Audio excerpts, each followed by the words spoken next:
the shelter of joy. But let all who take refuge in you be glad. Let them ever sing for joy.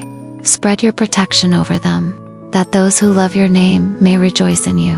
Psalm 5 verse 11. Welcome, friends. Today, we're talking about a word that often feels out of reach in a world full of deadlines, bad news, and heavy hearts: joy. In Psalm 5, King David is actually surrounded by enemies and critics. But right in the middle of his struggle, he pivots.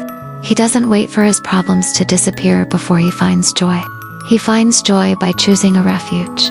Notice the order of the verse. First we take refuge, and then we are glad. Joy isn't a result of having a perfect life. It's a result of being perfectly protected. When you decide to trust God with your worries, you aren't just getting by. Conversely, you are stepping into a shelter where joy is allowed to grow. Joy is the sound of a heart that knows it is safe in God's hands. The psalmist says, "Let them ever sing for joy." Have you ever noticed that joy is a choice of the will before it's a feeling of the heart? Singing for joy doesn't mean you have a perfect melody. It means you have a persistent hope. This isn't a temporary happiness that depends on the weather or your bank account. This is a deep water joy. This reminds us of the beautiful promise in Nehemiah 8:10. Do not grieve, for the joy of the Lord is your strength. In your daily life, when you feel weak or drained, the world tells you to find strength by working harder or doing more. But the Bible tells us that joy is our strength. Joy is the fuel that keeps you going when the road gets steep. It's the inner sunshine that stays bright, even when the clouds roll in. The verse continues, "Spread your protection over them."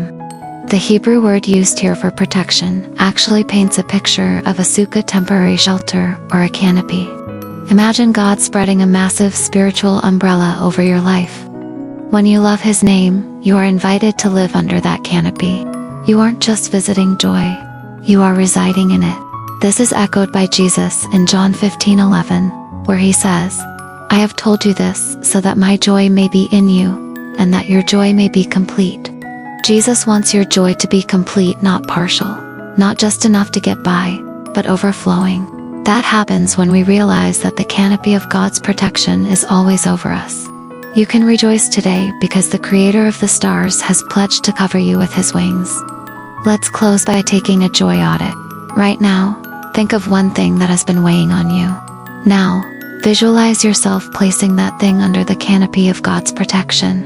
Once it's there, you don't have to carry the weight of it anymore. Take a breath. If God is covering that situation, you are free to be glad. You are free to rejoice in Him, not in the outcome, but in the provider. Let a small smile touch your face right now, simply because you are loved, you are covered, and you are safe.